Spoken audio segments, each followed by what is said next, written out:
Think it's good to go now. Perfect. Okay, so I'll read the quick synopsis.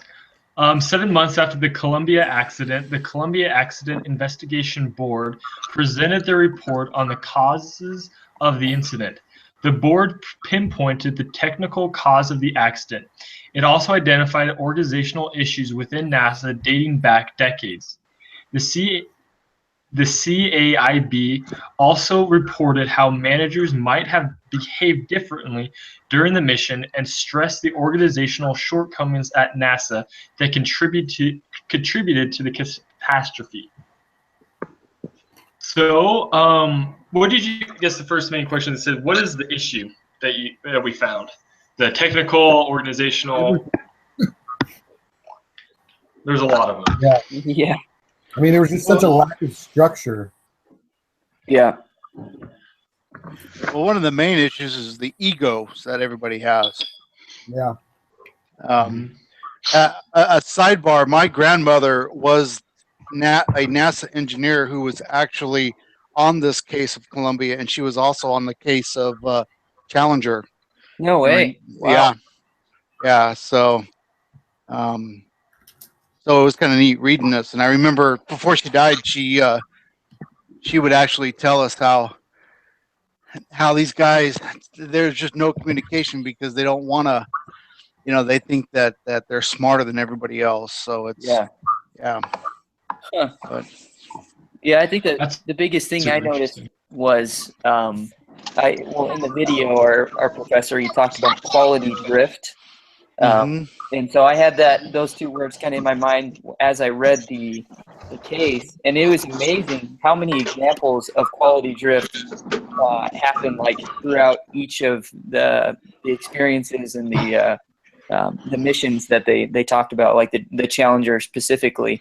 Right. And it's just little by little it became justified, and then after it's justified, it was belittled, the seriousness of some of I guess disobeying protocol and things of that nature. So it was just amazing to see little by little how it just completely flipped from a huge problem to something that really wasn't a big deal at all. Right. So it was kind of scary to think about when the consequences of their actions are literally the deaths of people and millions of dollars. So kind of billions? You mean billions? Yeah, billion. Yeah, literally billion. Yeah. I thought it was super interesting, like reading about what's Linda Ham and like her responsibilities is that like her only motivation was to get a successful mission so that they could then move on to the next missions, right? And so they could keep their deadline. So she started just disregarding all these issues just so that they could make her deadline so she could look good. Right. Yeah, I thought that was crazy. Like I get that the deadlines are important for budgeting and like, keeping your grants and stuff, but holy cow, like people's lives are at risk. Like seriously. That should be more important. How do their families feel about that? Like knowing that the managers' goals were they didn't even care about keeping them safe necessarily. Like they might say they did, but they really didn't. Right. The thing about that is the NASA engineers are such a tight group. They don't let a lot of that stuff leak out to the families. It's kind of like the best kept secrets are within the mission. For those of you who've been on missions, so it's the same kind of protocol. But yeah, I was talking to my friend about this case study. And he was like, well, you know what NASA stands for, right? And I was like, yeah. And they're like, and he was like, oh, it stands for need another 7 astronauts. Yeah. Oh, jeez. It's so sad.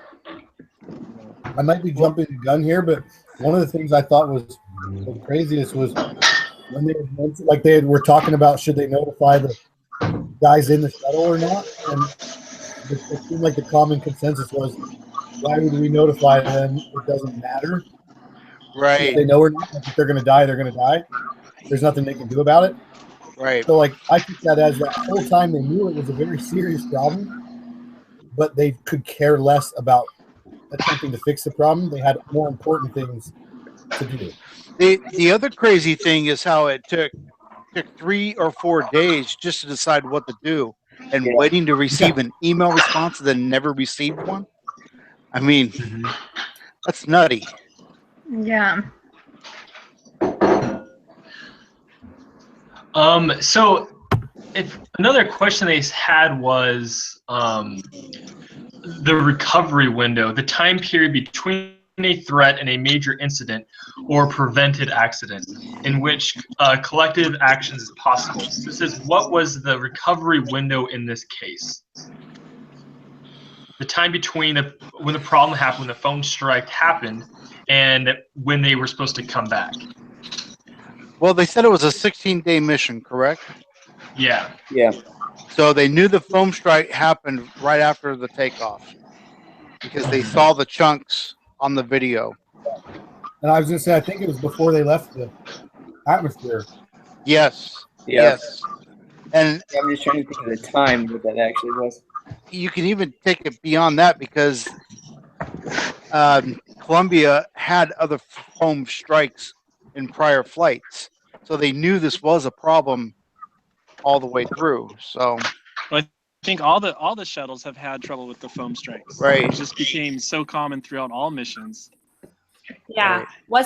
It wasn't until like day one that they even realized the significant impact it had, right? Because they looked through the cameras and the cameras were so bad, and then they that was one of the main points, is that the camera systems, half of it didn't even work, it seemed like, and they were so outdated that they couldn't even get a good image of, up to potential problem areas.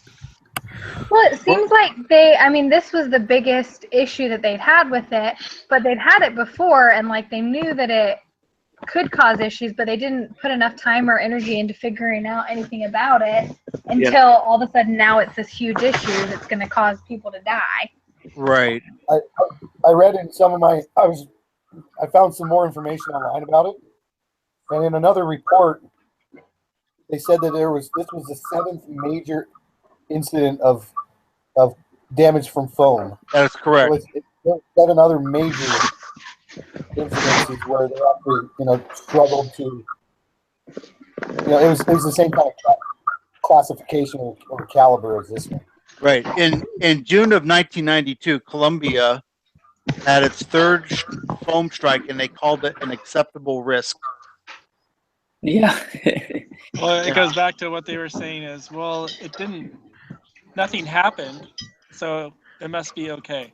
Exactly. Right. That's what I guess I have a quote here by, I guess, one of the experts that was diagnosing this problem that they're having as a culture, and he compared it to Russian roulette. He said the mindset was, prove to me that it's right, and then rather than prove to me that something's actually wrong. So when something was severely wrong and they didn't have sufficient evidence to prove that it was, I guess, right, then they just let it go and just kind of let it slide underneath the table. So I thought it was kind of interesting that he related that concept and that company culture to Russian roulette, which is just kind of crazy when you're talking about the stakes that are. Well, yeah, that quote was directly related to the O-rings. Yeah. How they knew it couldn't handle that certain temperature, but they figured back to, well, it's okay as long as it doesn't hit that temperature, so we shouldn't have to worry about it. Exactly. Right. I just feel like it's like a general attitude of being reactive instead of proactive. Yeah. NASA only reacts to something. They only change when something actually happens that's bad, versus like trying to prevent these problems in the future. It's like a football team, like not getting any more plays or anything. They just have a set number of plays. They keep using those plays until they lose, and then they try to come up with new ones. They aren't actively trying to become better. NASA's just in the same way. That makes no sense to me because, these people are really educated and smart. Like, wouldn't you want to be proactive because there's so much at stake? Right.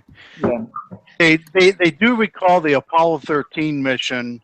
How Kranz, who was the flight director, actually put together a Tiger team of consultants, but they didn't do that for the Columbia. Huh. Yeah. Yeah, well, they didn't even call it a tiger. It was just like an ad hoc. Right. Discuss it. It wasn't like there was no emergency. It wasn't like in the movie. You guys see that movie Apollo 13 and the full. They're locked in a room and they have to figure out exactly what's out. And they're in a time frame and it's super critical.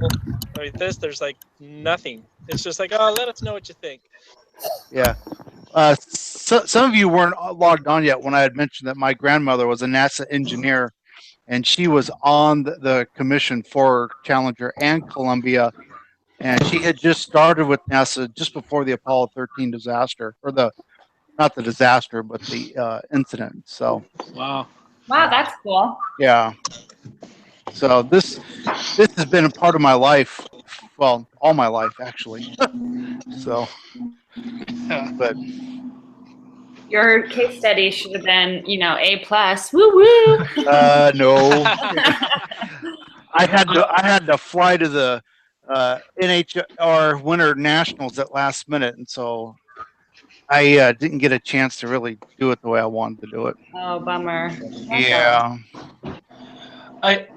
Going back to what Kenzie said, it kind of goes along with the next question that he said, is what is the human and how does it apply in this case? Okay, you broke up. You broke up. Can you repeat that, please? Human cognitive bias, and how does that apply? So the bias being the systematic errors in judgment. Oh, okay.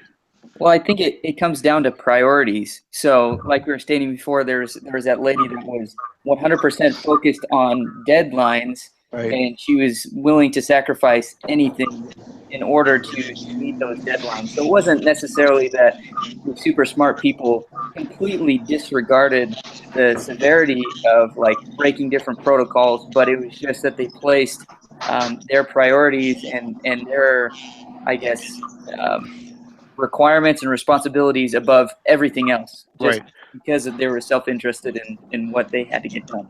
Another side of that is, yeah, she's definitely made some huge errors, but she's getting pressure from someone else, right? Oh, to totally. Make those decisions. Yeah. So, yeah.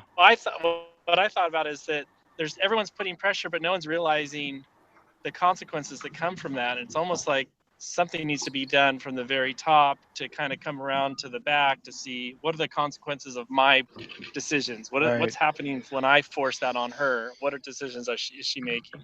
Right. Yeah. Well, and did you guys all see the instructor's little video? Yeah. So I kept thinking back to, the diagram he had where there's like the different levels.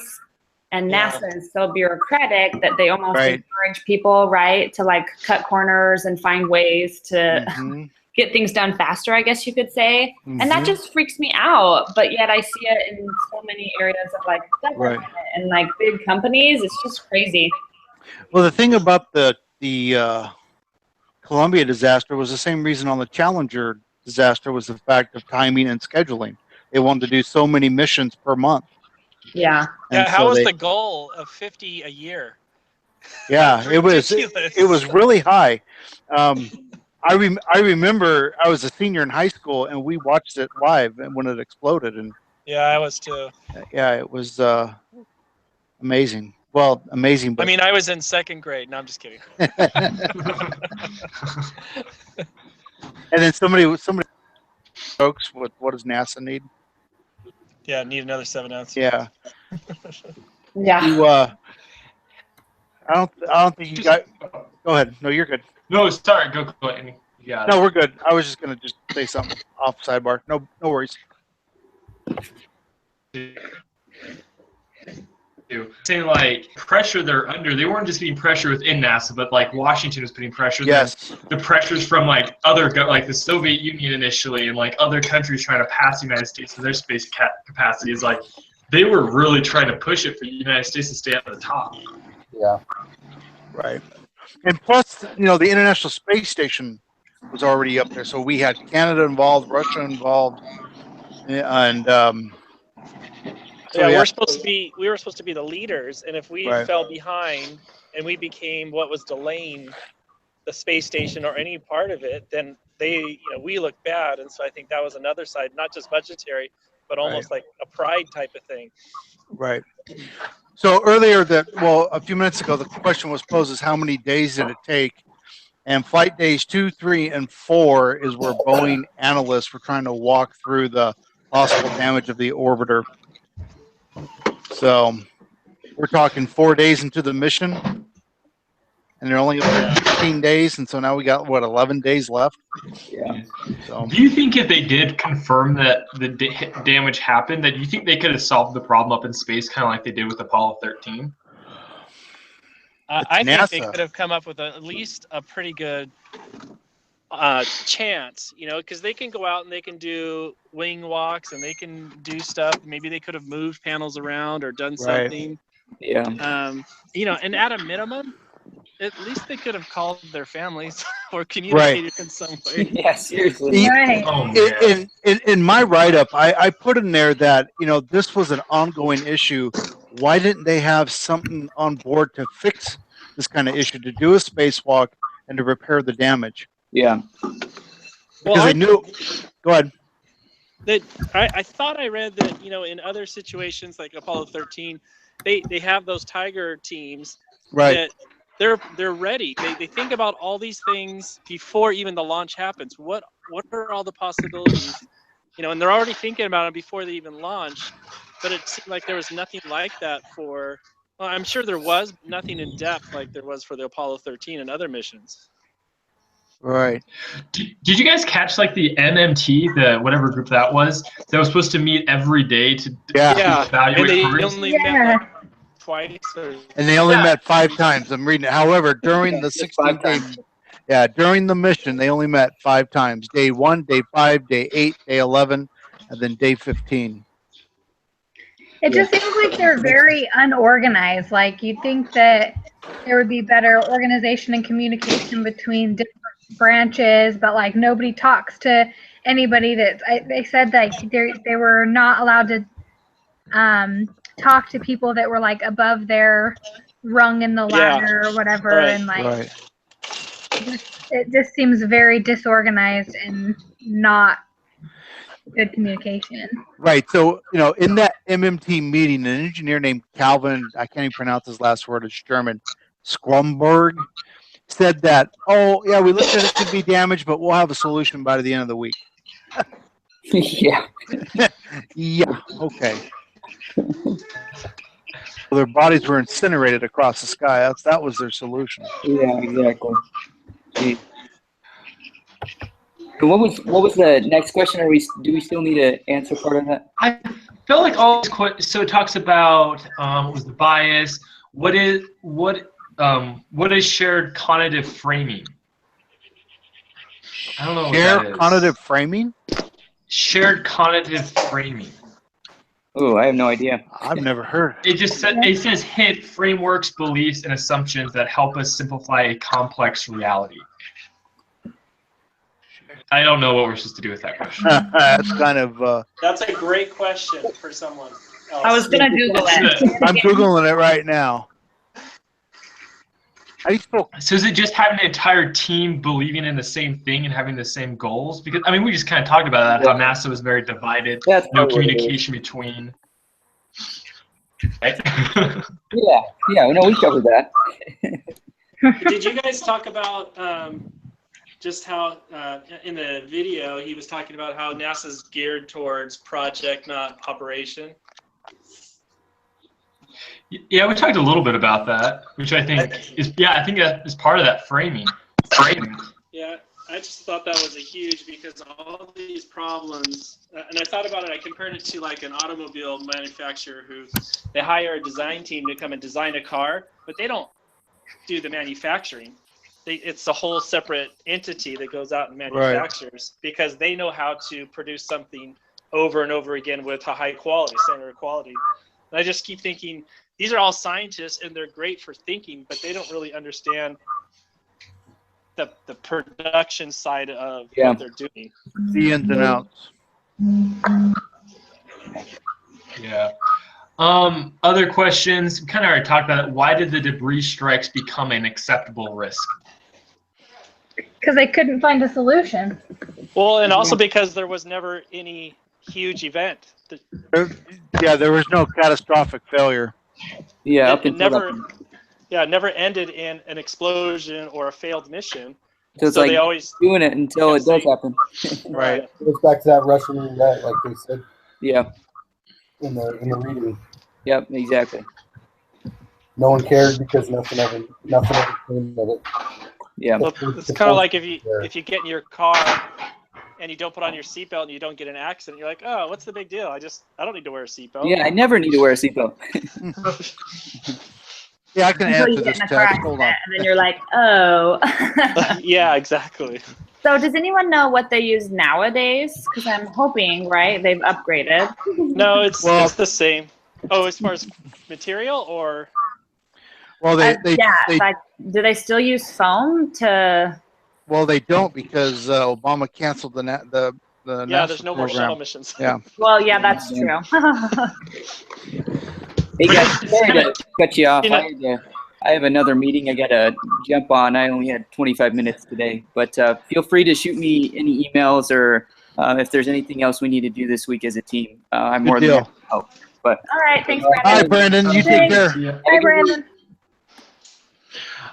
It's kind of interesting about the debris is that I researched this in high school, is that there's actually a bunch of debris still up in orbit. Right. And NASA's having to, like, when they're shooting up like satellites, because they're still doing a lot of those, they have to like make it so they avoid debris, or they're strong enough to where a piece of metal that's just floating up in the atmosphere won't hit any of their satellites and completely disable them. So it's still a big problem. That's Yeah. crazy. Yeah. You guys have seen the video where they filmed it in Arizona, New Mexico, right? With it breaking up.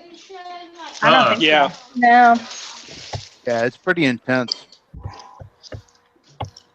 Is it like a movie or is it just like No, it was The actual footage. Yeah, it was home video, and the guy's like, "Yeah, there's Shuttle Columbia," and then all of a sudden, see this big piece break off. He's like, "What the heck was that?"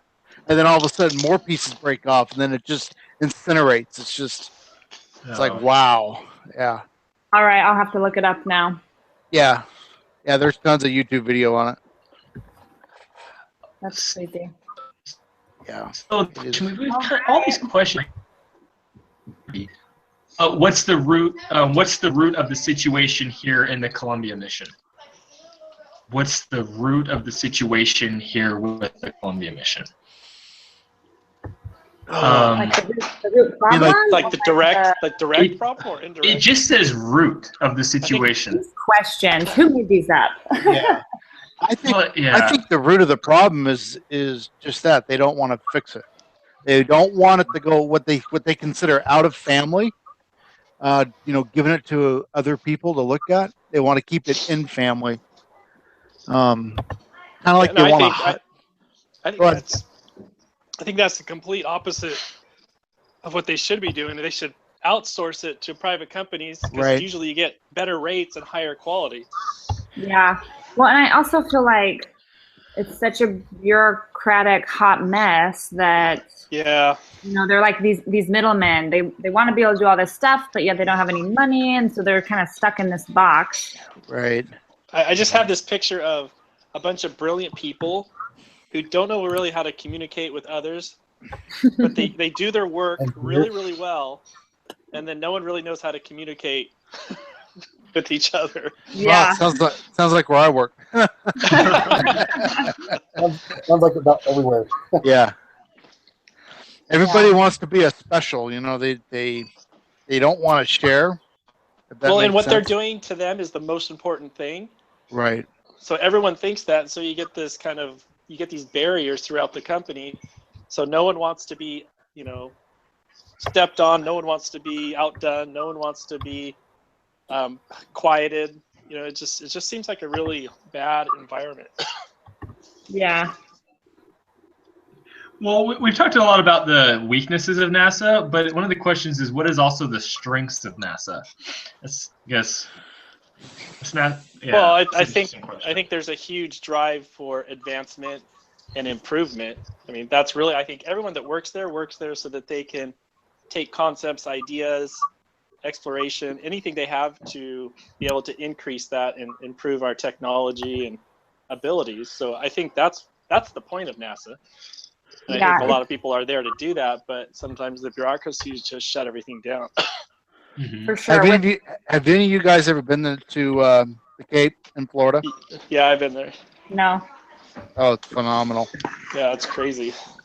Cool. Yeah. I feel like with how technology is advancing so fast, NASA is like one of those, space is that one thing where we don't really understand everything. And so I think that's the appeal, right? The final frontier, going where no man has gone before. Right.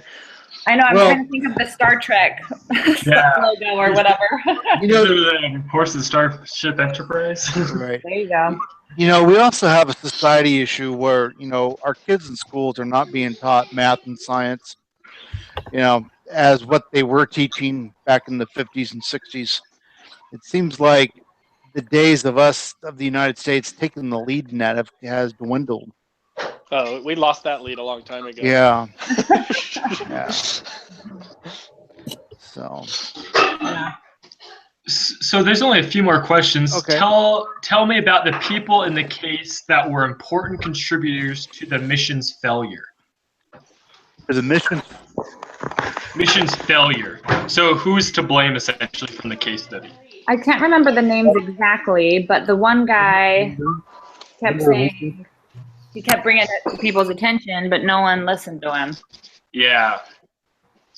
And then I mentioned earlier how I thought Ham was to blame, how she... Linda Ham? Like, Yep. Right.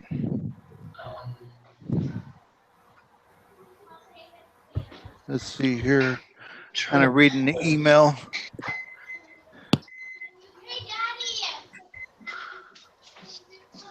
So there's an email that was sent from Linda Ham that says something to the effect of, the rationale states that we haven't changed anything. We haven't experienced any safety of flight damage to the risk of the bipod ramp. That was what caused the damage. And she says, it is safe to fly with no added risk. So she's sitting there trying to verify that everything's A-okay. That's insane that she did that. Yeah. And then there was another email that was sent to her from a NASA engineer, Donald, what is that, McCormack, that says, it kind of says that you'll probably be, it kind of says that it will probably be all right, stating that, yeah, we're going to be fine. I don't know how you could live with yourself after that. Like the guilt, that would just be awful. Right. I think you just get used to, you start off with there's always going to be risks, right? And so you have to factor those risks into whether or not you're going to launch. But over time, the risks just become smaller and smaller as far as importance goes. And so you don't even, it's like that, it's like the whole, what he said, the frog in the boiling pot. You don't even realize that you just signed off on something that's potentially deadly. You just signed it off like it wasn't a big deal. That's how numb you've become to the problems and issues that are coming on with the challenge, with the Columbia. Right. So another gentleman from NASA named Alan Rocha sends an email to a bunch of people. Yeah, he's the one that's really trying to push for, give me the footage. Let me see the cameras. Yeah, he says, satellite footage. Right. Can we beg for outside agency assistance? And then says, can we get some of the old timers who remember in the 80s about the missing tile concerns? He's really trying to get this solved, but everybody else seems like they don't want it solved. Well, and it's funny because they ask about the different types of tiles. There's the wing tiles, the bottom tiles, and they ask the bottom tile expert, and he's like, oh, there could be some risk, but I don't know for sure because that's not my specialty. And then they just kind of seem to go with, well, he said it was okay. So we'll go with him. What baffles me about the entire thing is if you're having these debris break-offs, wouldn't you then test hey, let's make it this much bigger, then this much bigger, and this much bigger, just like how big a piece has to be to make a lot of like, oh, it's tiny, and then tiny doesn't break it, so we're fine. Well, it just amazes me that there's no, maybe there is, but we don't read about it, but there's no reason, there's no action to resolve the foam fall off at all. It's just Right. like, it's okay. So instead of trying to fix the wing problem, if it does it, why not fix the foam problem? That's true. Right. Well, even that, like, they never really even talked about how they attempted to fix the wing, like the panel problem. It's like, okay, well, if you did try to fix the foam problem, and it's just, it's just a freak of nature, and you never know when it's coming off and where it's going to hit. Why don't you reinforce the other half of the problem that seems to be commonly causing problems? Well, but remember, it said only one of the tripods had the problem. The other one never had an issue. They never had foam loss on the other tripod. So maybe, okay, what's the difference? Let's try to figure out what's going on with this side that the other side doesn't have to deal with. Right. Yeah, it just shocked me a little bit that they didn't try to fix the panels, and it seemed like no one had ever done a test with that RSS panel or whatever it was called. It, like, repeatedly mentioned that no one knew, the impact of those, whether they could even function once they, had impact. Right. It's like, how can you not test something so crucial? Did you guys read that? It's like the last paragraph, Columbia's tragic end. And the NASA chief, so this is one of the main guys, he basically says he downplayed the concerns as he described those people that believe the foam was the problem as foamologists. Oh, yeah. Yeah. Yeah, I think that's another huge issue. Nobody is willing to, like... No one's willing to take blame. Yeah. They're like, oh, well, they definitely couldn't have been that because we didn't think it was going to be that. So it's definitely not, like, there must have been a mistake somewhere else. We know you stole something, but we don't have any video evidence, so you're going to say that you didn't, but we know you took it. Right. Right. So, we got like 2 main questions left. Okay. What is the concept of a team design? Hint, it's what are 5 conditions as an increase the profit. You're breaking up, Jacob. I feel like. Hello? Hey. We didn't hear the question very well. Yeah. Oh, sorry. Concept of team design. And it has a little hint, and it says 5 conditions that, when present, increase the probability of it. Can you guys hear me? Do you guys hear that? No, you keep breaking up. No, you keep breaking up. Really? Why Yeah. am I breaking up? Something about a team. Yeah. But you're asking about the 5 things that make it up. I think it was in the lecture that he did in the video. Oh.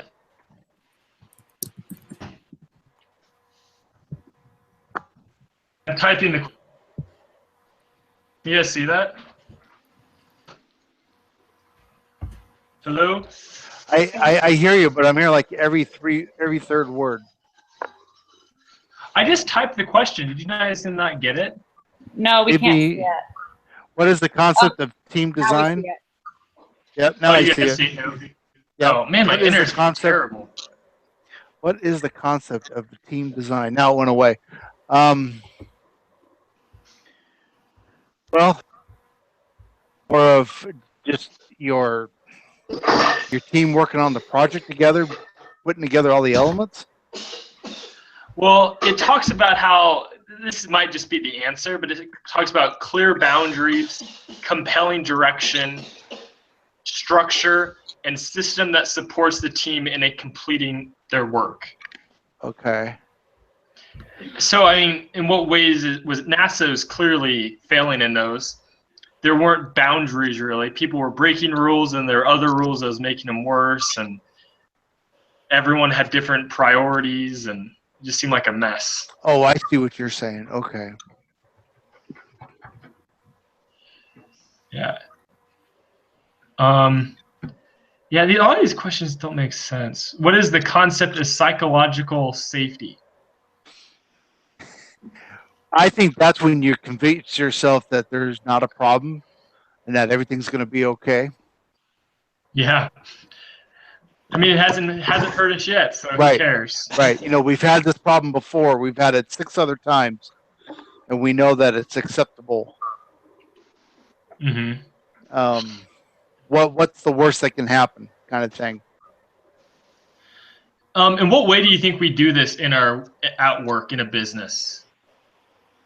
I think it's almost like a group think, where you start thinking together so much that you think, oh, it's not going to happen to us, or that doesn't apply to us, and we've got this figured out, even though the laws of whatever say this. Our experience is different, so we don't need to do that. Or hey, we've our bills or whatever it might be. We can keep the doors open. We can rob Peter to pay Paul, kind of thing. Yeah, we can live on credit just a little longer. Yeah. Yeah. Or even just letting it be somebody else's problem. Like, good point.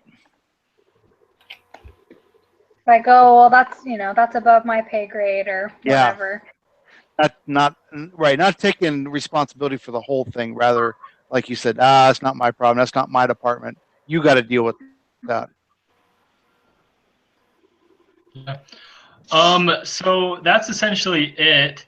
Okay. There's this little video I was supposed to show you, so I can screen share this really quick, and then we can watch this video, and then we're done.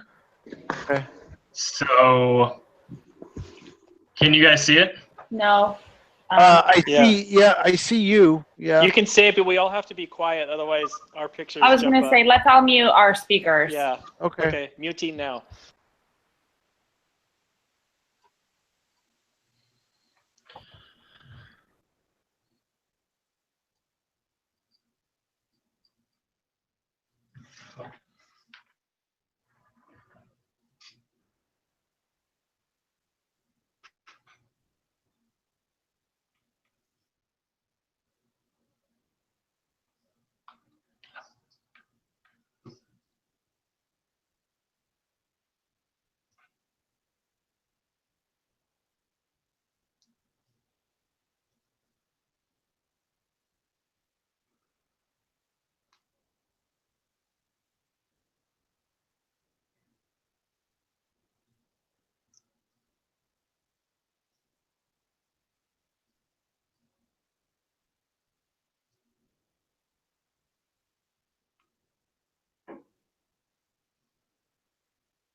Could you guys see that okay?